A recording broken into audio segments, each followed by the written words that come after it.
bienvenue sur Mon Bébé Miracle, la chaîne des vignes fécondes.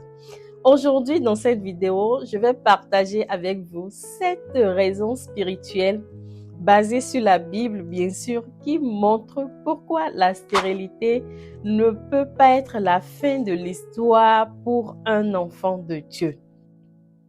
Que vous soyez en attente du bébé miracle ou que vous êtes une personne qui cherche à encourager quelqu'un qui est dans cette situation, je vous invite à rester jusqu'à la fin de cette vidéo pour découvrir avec moi ces 7 raisons qui vont certainement nourrir votre foi et vous redonner de l'espoir.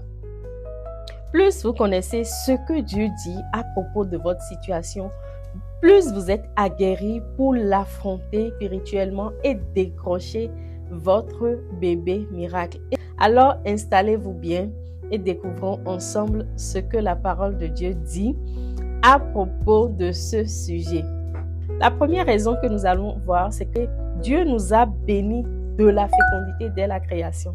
Dans le livre de Genèse 1, le verset 28, Dieu donne le tout premier commandement à l'humanité. Soyez féconds, multipliez et remplissez la terre. Amen. Cette bénédiction n'était pas une suggestion, mais c'était une déclaration de puissance, une déclaration d'autorité de la volonté de Dieu pour l'humanité. La fertilité est une bénédiction et au travers de cette parole, Dieu nous a donné l'autorisation pour être fertile. Amen. Il nous a donné l'autorisation, la clé, le tampon miracle pour être fertile. En tant qu'enfant de Dieu, vous faites partie de la création. Vous faites partie de cette bénédiction. Lorsque nous nous reconnectons à Dieu à travers Christ, cette bénédiction nous devient accessible.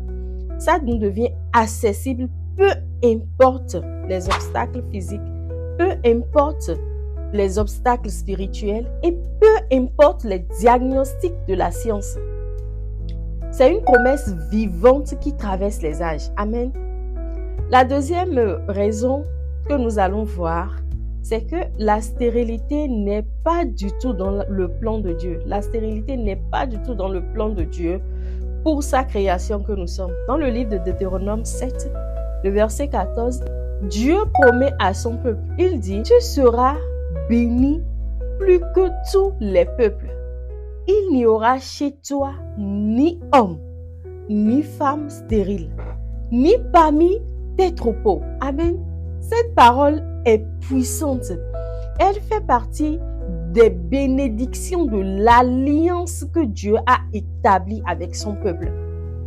En tant que croyants, nous faisons partie de cette nouvelle alliance. C'est une alliance entre Dieu et son peuple. Cela signifie que les bénédictions promises à Israël sont également les nôtres, sont également pour nous qui croyons en lui. Il y a une promesse qu'aucun enfant de Dieu ne sera stérile. Si Dieu a déclaré cette parole sur son peuple, il est fidèle pour l'accomplir car sa parole ne change pas. Sa parole ne change jamais. Amen. La troisième raison que nous allons voir, c'est que Dieu répond à la prière de ses enfants. Dans le livre de 1 Samuel 1, le verset 27, je crois, Anne déclare avec émotion ceci. C'est pour cet enfant que je priais. Et l'Éternel m'a accordé ce que je lui avais demandé. Amen. Anne était stérile, nous le savons au travers de la parole, pendant des années. Elle était moquée par sa rivale Pénina, qui, elle avait la grâce de faire les enfants. Mais Anne a refusé d'abandonner. Elle a persisté dans la prière avec foi, croyant que Dieu pouvait renverser cette muraille de la stérilité. Son histoire montre que Dieu entend les cris de nos cœurs. Amen. Et qu'il agit en son temps. Dieu entend réellement les cris de nos cœurs et il agit en son timing qui est parfait. Ce n'est pas parce que l'attente est longue que Dieu est silencieux. Absolument pas. Sa réponse peut arriver quand quand nous nous y attendons le moins, absolument, moi je ne m'attendais même plus. C'est que j'étais dans mon monde et Dieu a exaucé ma prière. Anne a prié et Dieu l'a exaucé. Est-ce que toi qui m'écoutes, tu continues de prier encore pour cette situation? Ou tu as laissé le découragement te gagner? Tu es rentré dans une forme de résignation qui ne dit plus son nom. Je te dis ce matin, relève-toi vite, secoue-toi, prie Dieu. Dieu donne encore des enfants aujourd'hui, c'est un fait. Dieu donne encore des enfants aujourd'hui. Prie et tu seras exaucé dans le nom de Jésus. Amen. La quatrième raison que je vais évoquer, c'est que Jésus a porté à la croix toute malédiction. Dans le livre de Galates 3, le verset 13, Paul nous rappelle que Christ nous a rachetés de la loi. La stérilité est parfois perçue comme une malédiction. Dans la Bible, Jésus a annulé toute malédiction à la croix. Par sa mort et sa résurrection, il nous a délivrés, il nous a libérés des conséquences du péché et de la chute. En tant qu'enfants de Dieu, nous ne sommes plus soumis à ces malédictions-là. Appropriez cette vérité pour réaliser que la stérilité n'a aucun pouvoir sur votre vie. Elle n'a plus aucun pouvoir sur votre vie. Vous êtes désormais bénis en Dieu. Si c'est une maladie qui est à la base de votre stérilité ou de votre infertilité, il est écrit dans le livre d'Ésaïe 53, le verset 5. Mais il était blessé pour nos transgressions, brisé pour nos iniquités. Le châtiment qui nous donne la paix est tombé sur lui. Et par ses maîtrissures, nous sommes quoi? Nous sommes guéris. Ce n'est pas que nous serons guéris, ce n'est pas une espérance incertaine, mais c'est déjà fait. Nous sommes guéris, nous sommes guéris. Nous ne serons pas guéris, non, mais nous sommes guéris. C'est un avantage de l'œuvre de la croix. Et nous devons nous lever dans la prière pour réclamer ce qui est à nous. La cinquième raison que je vais aborder, c'est que Dieu est le créateur de la vie. Absolument. Dans le livre de Job 33, le verset 4, l'Esprit de Dieu m'a créé et le souffle du Tout-Puissant m'anime. Si nous sommes en vie, nous sommes debout, c'est que le souffle de Dieu nous anime. Ce verset met en évidence que Dieu est l'auteur de la vie et que chaque être humain est le fruit de son œuvre créatrice. Cela nous rappelle que lorsque la science ou les circonstances disent qu'une vie ne peut pas naître de nous, Dieu dans sa parole dit quoi? Dans sa souveraineté, Dieu dans sa souveraineté peut insuffler la vie par son esprit. Il est celui qui insuffle la vie. Rappelez-vous dans le livre d'Ézéchiel, lorsqu'on parlait des ossements desséchés, Dieu a insufflé la vie par son esprit. Il est réellement le créateur de la vie. Il a ouvert les entrailles de Sarah, de Rachel, d'Élisabeth, de Sonia, qui étaient toutes stériles selon les standards humains. Oui, j'étais classée parmi les femmes qui ne devaient pas accoucher. Mais Dieu l'a fait pour nous. Ce que l'homme considérait impossible est possible pour Dieu. C'est écrit dans le livre de Luc 1. À Dieu, rien n'est impossible. Votre situation n'est pas du tout difficile pour lui. Il peut créer une vie même là où il était dit qu'il ne pouvait pas avoir de vie. Dieu est capable de le faire. Il est capable de frayer un chemin pour que la vie vienne, sorte de vous. Amen. La sixième raison que je vais partager, c'est que la parole de Dieu ne revient jamais à Dieu sans effet. Alléluia. Dans le livre d'Ésaïe 55, le verset 11, Dieu déclare: ainsi en est-il de ma parole qui sort de ma bouche. Elle ne revient point à moi sans effet, sans avoir exécuté ma volonté. Sans avoir exécuté ma volonté. Chaque parole de Dieu est porteuse de puissance et de vie. Si Dieu a déclaré dans ses Écritures que vous êtes bénis et que vous devez être féconds, cela doit pouvoir s'accomplir certainement. Cela doit s'accomplir. Cela demande juste de la foi et de la patience pour voir la manifestation de cette parole qui a été prononcée, la manifestation de cette promesse. Mais elle est certaine. La promesse de Dieu, elle est certaine. Je vous invite donc à proclamer régulièrement sur votre vie. Et rappelez-vous que Dieu honore toujours sa parole. Lorsque Dieu avait ouvert mes yeux, quand je traversais ce désert, sur la puissance de la proclamation, je vous assure, tous les matins, je me levais. Lorsque je finissais de prendre mon bain, devant mon miroir, je me posais les mains sur mon ventre et je déclarais, de mes entrailles sortiront des enfants. Tous les matins, de mes entrailles sortiront des enfants. Et Dieu a fait grâce. Alors faites-le aussi. Ne vous taisez plus.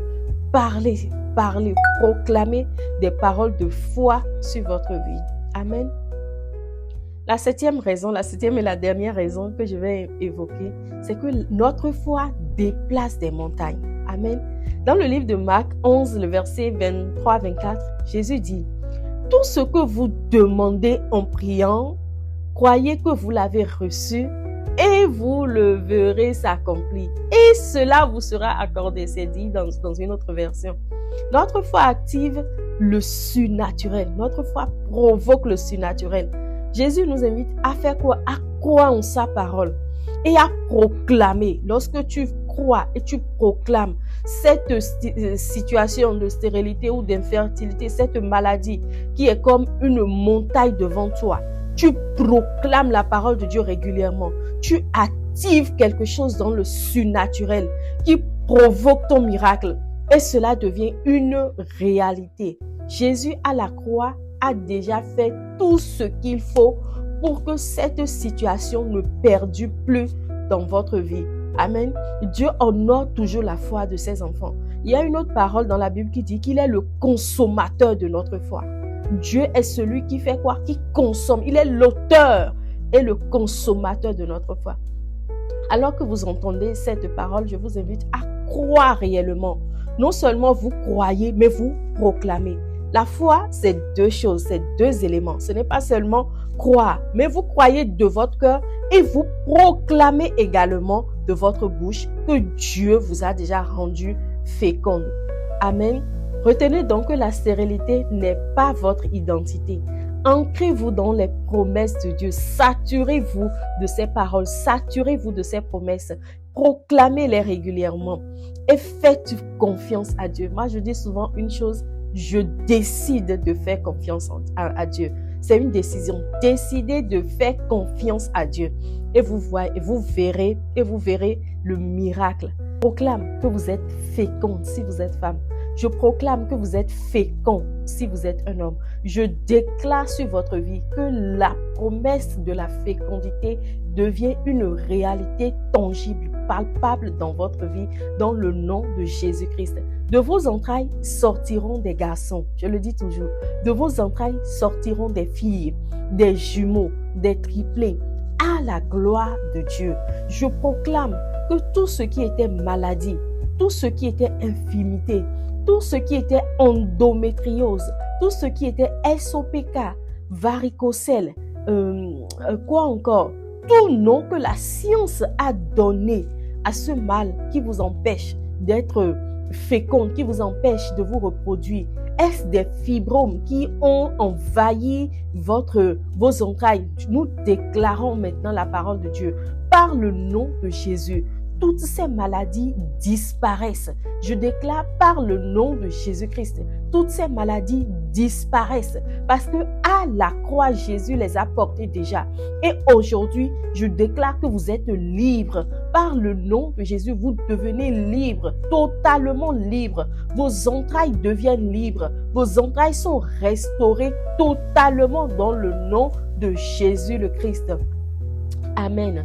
Maintenant, si vous avez suivi cette vidéo et vous n'avez pas encore donné votre vie à Jésus, tout ce que je dis, c'est comme si je vous parlais du chinois. Si vous êtes d'accord pour donner votre vie à Jésus, maintenant, c'est possible. Amen, c'est possible. Faites juste cette prière avec moi. Seigneur Jésus, Je te dis merci. Merci pour le don de la vie. Merci pour ta grâce qui est sur ma vie. Je suis passée au travers de toutes ces épreuves, mais tu ne m'as pas abandonné. Aujourd'hui, je décide de te donner ma vie. Ma vie t'appartient désormais. Tu deviens à partir de ce jour le Seigneur et le Sauveur de ma vie. Tout en moi t'appartient. Donne-moi la grâce de te suivre jusqu'à la fin de mes jours. Amen. Alors je vous dis, bienvenue dans le royaume de Dieu. Oubliez tous les préjugés, je suis catholique, je suis évangélique. Non, dans le royaume de Dieu, il n'est pas question de religion. Il est question de relation et d'intimité avec votre Créateur. Alors que vous avez dit oui à Jésus aujourd'hui, je vous dis félicitations. La Bible dit qu'il y a de la joie au ciel lorsque croyant revient à la maison de Dieu. Amen. Félicitations et bienvenue dans le royaume. Je vous dis merci d'avoir suivi cette vidéo. On se retrouve à très bientôt. Demeurez bénis. Demeurez bénis. Vous êtes proches sur la liste des mamans et des papas. Amen. Amen.